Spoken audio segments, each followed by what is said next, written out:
I'm James Wong. I'm a scientist and a gardener, and I make natural remedies.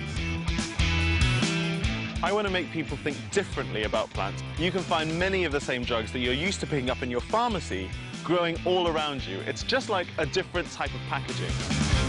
I'm not some hippie who believes in flower power. I'm an ethnobotanist trained at Kew Gardens. After studying the use of plants for years, I've got recipes to help with minor ailments from coughs and colds to acne and even some beauty treatments to make you look and feel wonderful. I want to show you how easy, how cheap it is to make your own home remedies from stuff that's probably already in your back garden.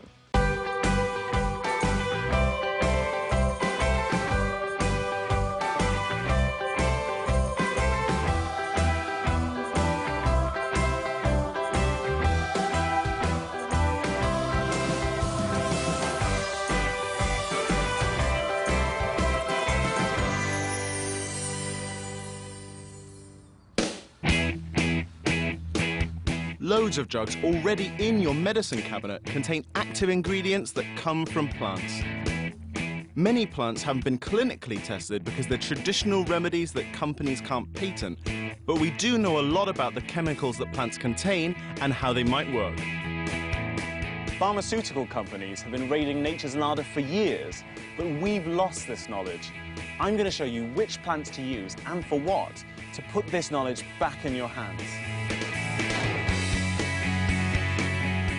All parts of plants can be used to create remedies for minor ailments, but in this episode I'm going to focus on flowers, one of nature's greatest medicine chests for all sorts of everyday complaints. As little as 100 years ago, if you were to take someone around here, it'd be like a supermarket and a chemist rolled into one. They'd say, this can get rid of my kid's headache, or this will be great in my salad. But I think it's really sad that in just a few decades we've lost all this knowledge. Cornflowers. These are traditionally used for hundreds of years to treat a whole variety of eye complaints. This is the plant that heroin comes from, or opium, the opium poppy. And almost every prescription painkiller you have is based on chemicals first isolated from this plant. Your back garden is really a free pharmacy. It's just about knowing which plants to pick and how to use them. You don't need green fingers or a science lab to grow and make your own remedies. All you need are a few flower pots, a bit of garden, or a walk in the countryside. I'm going to show you how to use the humble marigold to make a skin-clearing acne gel, to make throat lozenges from elderflower, to turn a bunch of lavender into a relaxing bath bomb. Check it out. And use the garden Viola for an eczema cream. It's not a clinical trial, and many factors can influence results. But I'm going to see whether they can ease the symptoms for people in need of help. I've spent a lot of time and a lot of money and a lot of effort trying to cure my acne. I'd say over the years I feel like I've used almost everything there is to use for my eczema. Flowers can make powerful remedies, but not all plants are safe to use, so you must know what you're picking and how to prepare it. The chemicals contained within plants can be really powerful and should be treated with as much respect as conventional drugs. With my first remedy, I'm going to tackle a really embarrassing affliction. Acne can really knock your confidence, and if you've been affected, you'll know how hard it is to deal with. Acne stops me from going out because it just drains my confidence, I think. I don't like showing myself out to new people. And then if I'm in the changing room or when I play rugby or something with a group of my mates and that, and it just makes me feel a little bit uncomfortable having to sort of get it off, like I get my shirt off and then I've got those spots there. When I'm out with friends, sometimes I'll like look away from them, so I'll be like, you know, like that. I've tried antibiotics from the doctors and that didn't really do anything over a period of time. I've either found that the product is too harsh on my skin or it's too light, so it won't make any difference. I ate nothing for 3 days apart from apples. I give myself colonic irrigation. It kind of worked, and then I started eating normally again and my spots came back. I believe I've got a remedy that might help them, using a flower which might not be the most popular, but has great medicinal potential, the lowly marigold. At this organic herb farm in Somerset, Marigolds are grown for the herbal industry, which is worth a staggering £240 million in the UK. They're like human combine harvesters. I always, when I've got them at home, there's not much science behind my method, I pick them as soon as they're open, basically. Is there a particular phase when you go? We tend to pick every sort of 3 or 4 days when they're really flowering. So yeah, just as soon as they're open is great, and just not, you know, not leaving them too long, so you're not leaving them to go over. Yeah. And of course, the more you pick, the more they produce. Flower. Exactly. Yeah. What does that smell of? It's fantastic. Kind of citrusy. I think I've got it. It smells a bit like tea cakes. Or am I going crazy? Yeah, with the orange peel and spicy and yeah. a bit like bread at the same time. Yeah. Marigolds, or Calendula officinalis, are native to the warmer Mediterranean, but in the right conditions, they also grow well in the UK. They do best in a really full sun location and quite a sharp draining soil without too much fertiliser in it. But they're quite adaptable, so you can get away with them in almost any situation apart from deep shade. They're called pot marigolds, not because they're grown in pots, although you can do that, because it refers to the cooking pots that they were very often a feature in. The bright orange petals used to be used to colour dishes, a lot like saffron's used, a sort of a poor man's saffron. My gentle acne gel contains salicylic acid and is packed full of powerful antioxidants. Together, they kill bacteria, exfoliate the skin, and reduce inflammation.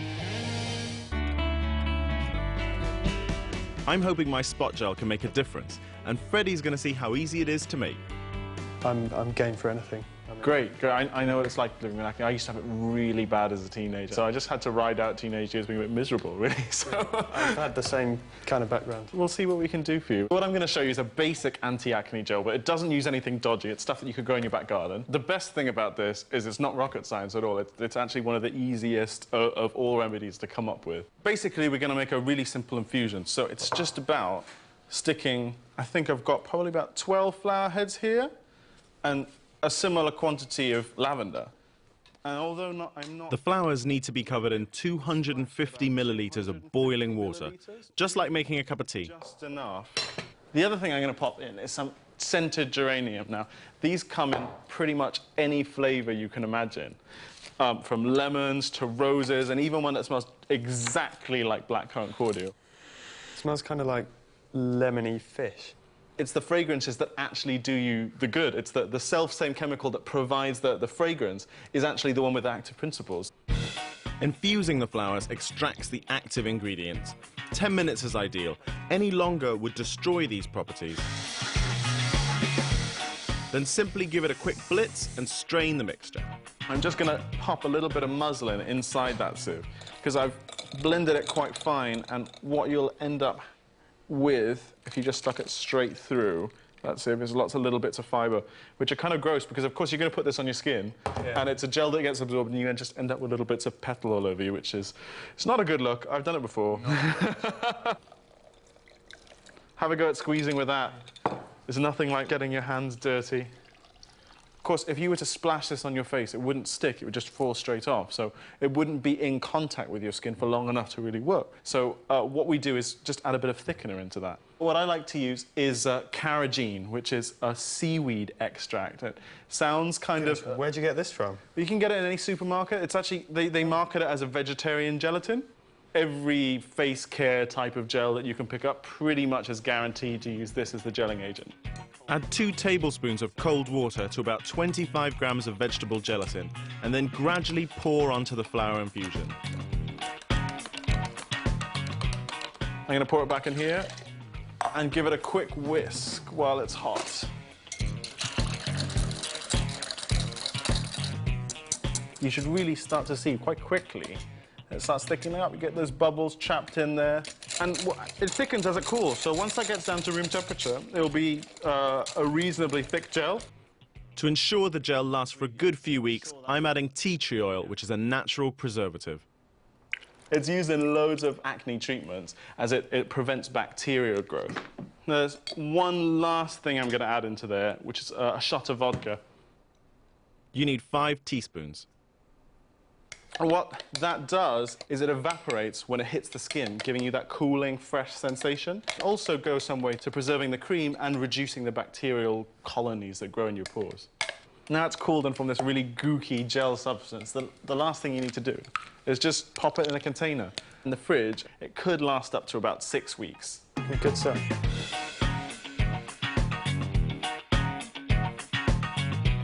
Freddie and the others did a 24-hour skin test before applying the gel twice a day for 2 weeks.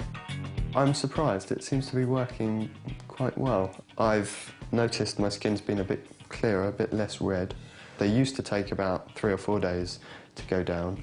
Now they can be gone by the morning. It hasn't completely cleared or got rid of my spots, but it has stopped them. I'm not continuing to get more and more on top of each other. When I go out, then if I'm wearing a dress or something, then I can tie my hair back as opposed to hiding behind my hair and, you know, hoping that no one sees me.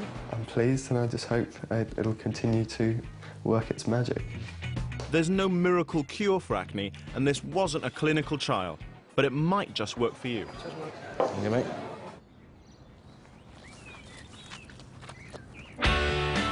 Everyone gets a sore throat.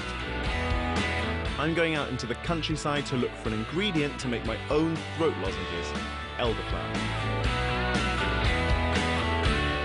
It has a huge range of traditional uses, and it grows prolifically in the wild, which means it won't cost you a penny. Just take a good guidebook to make sure you know what you're picking. What we've got here is elderflower, Sambucus nigra. It's the same plant that you get elderberries from, and it's what you make elderflower cordial and elderberry wine from. It's actually a really common wild plant in the British countryside. You can even get it sometimes in the towns. And it grows in hedgerows and by the side of roads. Harvesting and storing couldn't be more straightforward. You snip off the flower head and you pop it in a Ziploc bag. And really, that'll stay fresh in the fridge for a good couple of days, 2 or 3 days. Elderflower contains flavonoids and phenolic acids, plant compounds which have anti-inflammatory and, crucially, antiviral properties. Combined with a natural pectin from linseeds, these ingredients coat the throat, reduce swelling, and decongest the nose and chest. I'm making these lozenges for 3 people whose jobs demand they use their voices all the time and frequently suffer from sore throats. Yeah, it can be quite expensive when you're going to a chemist or you're going to a shop all the time, you're looking for this pastel, that throat lozenge, you know, and sometimes they just don't work anyway. Nice taste, but that's about it. I've tried everything to help it. I've tried honey and lemon, the usual sort of traditional remedy. Not practical when you're running around from class to class or lecturing to a group. I've tried green tea, I've tried cough medicine, water, drinking a lot of water throughout the day, but nothing seems to be shifting it, unfortunately.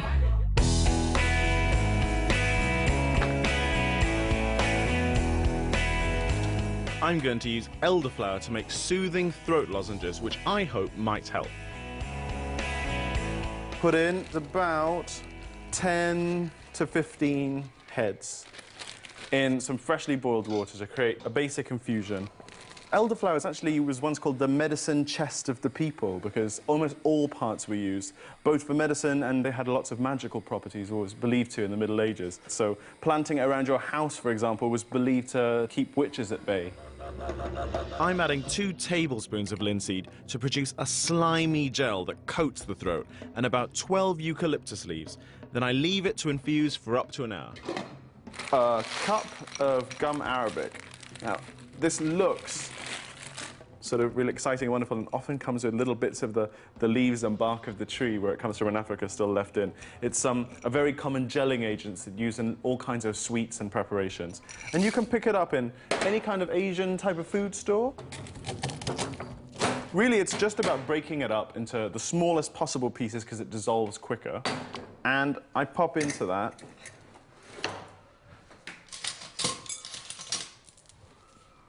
3 teaspoons of the dried elderberries. You can pick these up easily from herbal suppliers or online.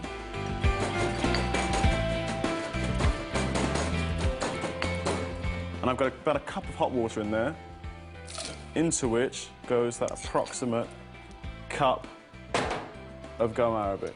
And it's about stirring it into each other. Basically, when it's ready, all of those granules of gum will have turned into this thick, treacly, jammy consistency, and you can really see why that would coat your throat. The infusion's ready, and the way you can sort of test this is you'll see that it started off as a pure watery liquid, and it slowly started to have this egg whitey, gloopy, almost gel-like consistency, and that's what you want to coat a sore, sort of very hoarse throat. Strain the infusion and add 1.5 cups of it to the gum Arabic mixture. Then add 2 cups of icing